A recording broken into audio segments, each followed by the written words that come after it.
Eh, it'll be fine. Bits in the screwdriver, so you have different screwdrivers. As long as it doesn't hit the ceiling.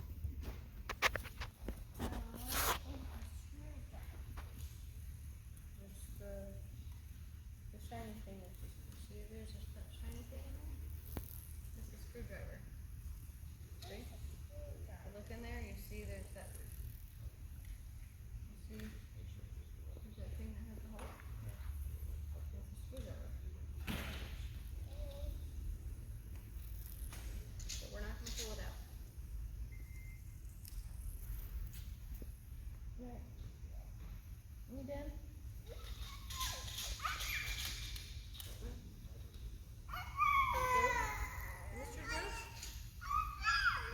Mr. Joe is trying to get your airplane. You go fly with Mr. Joe.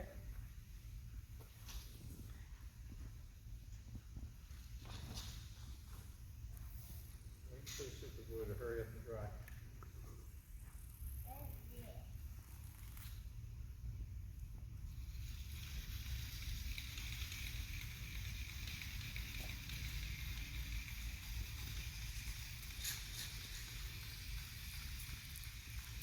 Where is it?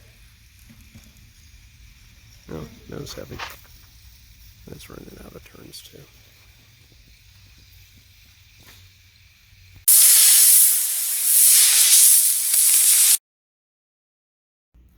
Hi there, I'm Joshua Finn from J&H Aerospace, and welcome to the 2021 Science Olympiad Division C season. This year we're introducing a new airplane, even though Science Olympiad has opted to use the same rules from the 2020 season. We're going to continue to keep the airplane from that season, the senior flyer that you're all familiar with. We're going to keep that airplane in production, but for those of you that want something a little higher performance, we present the Stinger. Now the Stinger can be built both as a monoplane or a biplane. I will say I personally recommend that you seriously consider staying with a monoplane. They're easier to trim, and the flight times are about the same. I think theoretically with a biplane you can get about 10 seconds longer, maybe 15, but I've been finding the monoplane puts up very, very good times. So we're getting under about a 25-foot ceiling. We are getting flight times approaching 2 minutes.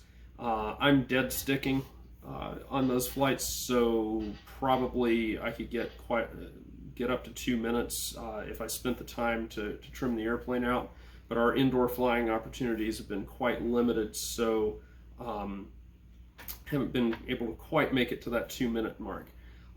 Things that this airplane incorporates. So I'll show you on this one, because this one is actually a prototype, so it doesn't have all the nifty little features.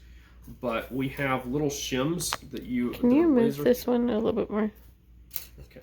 We have little shims that you can insert, and I have cruddy ones, sorry. We have laser cut shims that you can insert to adjust the incidence on your tail. And you also have laser cut shims that you use to set the incidence settings on the wing. So if you want to move the wing up to prevent power stalling, instead of messing with down thrust, you can simply rotate the wing upward. You can shim the wing side to side for your turn directions to provide a little bit of wash-in behavior. But what's really cool is that the airplane breaks down very, very quickly. So there's your wing. And I'll take my shims off for now, because those are for right-hand trim. Get this rubber motor out of the way. And then you slide one rubber band aside, and the entire tail comes off. And now the airplane takes up that much space right there. And that's as the biplane, the monoplane, takes up even less. What is particularly useful about this airplane is the fact that once you have this assembly here that is held on simply with a dental rubber band, now I can easily shift from left turn to right turn, and I can adjust the number of shims that I would use. So in the event of I'm wanting to turn to the left, I'm going to want to take one of my shims out of here. And then you can tape it on, or you can secure it under the rubber band. As per my reading of the rules, you do actually have to carry the shims along with you, but you can stow them under the rubber band or something like that, and they're safely contained there. And again, to set the wing on, all you have to do is put it in place here, drop it in like so, and off you go. Set in any shims that you need and go. Very, very simple adjustments. There are no tubes adjustments on the wing. Some people kind of like those, but I find that if you can shim this wing saddle, that's a much more reliable adjustment because you're just using shims. So it's a discretized component that you add to the airplane rather than looking to make a measurement as to exactly where a particular setting goes. Same thing back here, we have discrete settings for the rudder. It stays put, it's there, off you go. We're able to run very, very long rubber motors on this. So this is, I think, a 34-inch loop of rubber, something like that. Yeah, 34 inches. This is a 21.5-inch motor stick, 10-inch tail boom. It actually works out to 8 inches there, so the airplane's about 29.5 inches long. You can see how long that rubber motor is. It doesn't lay super slack under the model, so we're still less than twice the hook-to-hook distance. And that motor takes, this motor I've put 4,500 turns on. I could get more, I just haven't been pushing it that hard. So having introduced all that to you, we're going to show some clips of the airplane flying, and I think you can decide for yourself based on that just how good this airplane is. I should mention I have crashed and bashed these airplanes a lot into walls and whatnot. I do recommend, and there's enough carbon included to reinforce the propeller blades with carbon fiber. Just run a strip along the back of the blades there, and that makes them a little more durable, but that's the only part I've broken on these airplanes, and we have absolutely hammered them at the ceilings. The little gussets that I put in the corners of the wings kind of help with that. I will mention also the biplane does tend to come in a little bit overweight, so this one's about 9 grams, as you see here, with enough ballast to get the CG forward, and it flies very nicely. This one I had to, the monoplane, I had to add nose weight to get it to up to weight. So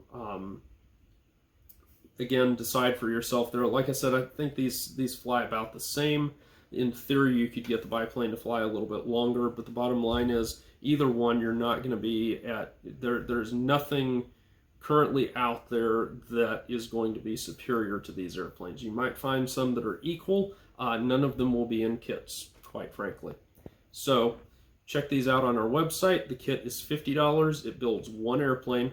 And we're doing that just to kind of limit some of the labor that we have to do because these are very labor intensive to manufacture because each component of wood on these airplanes, each and every component is hand selected by me to make sure that you get the exact formula that you need to get the airplanes flying.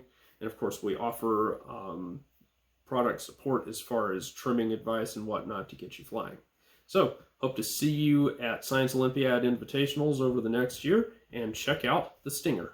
I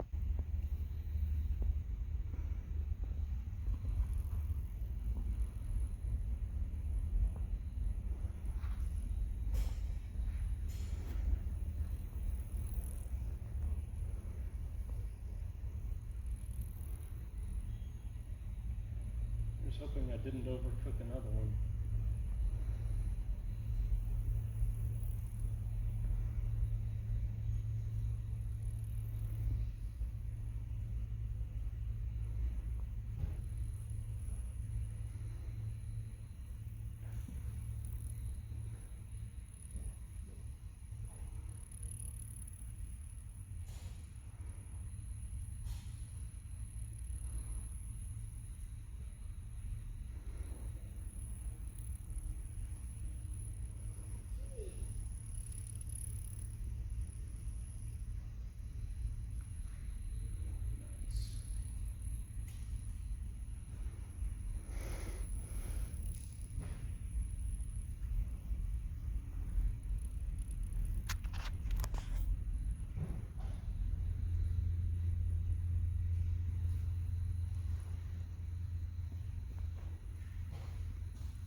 Yes.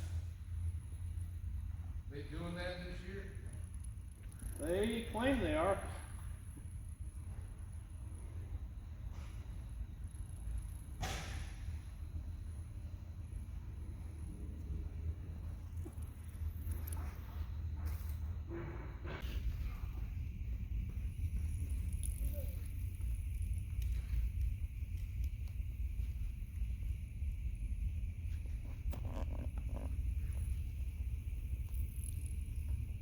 Let me guess, I overcooked it again.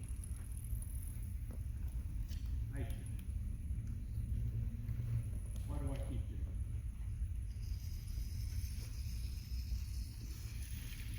You might get away with it. No. I'm gonna hit it right there.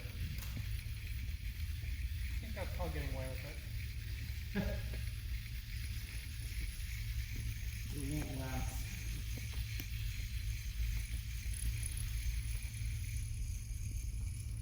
Yeah, maybe it will. Who knows?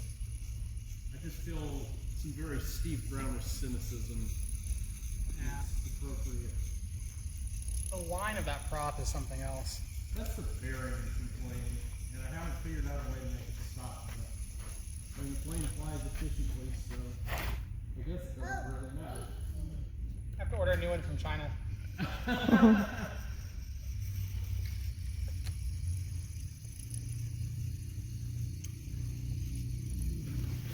Hey, it can't work. And that's big.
Nice.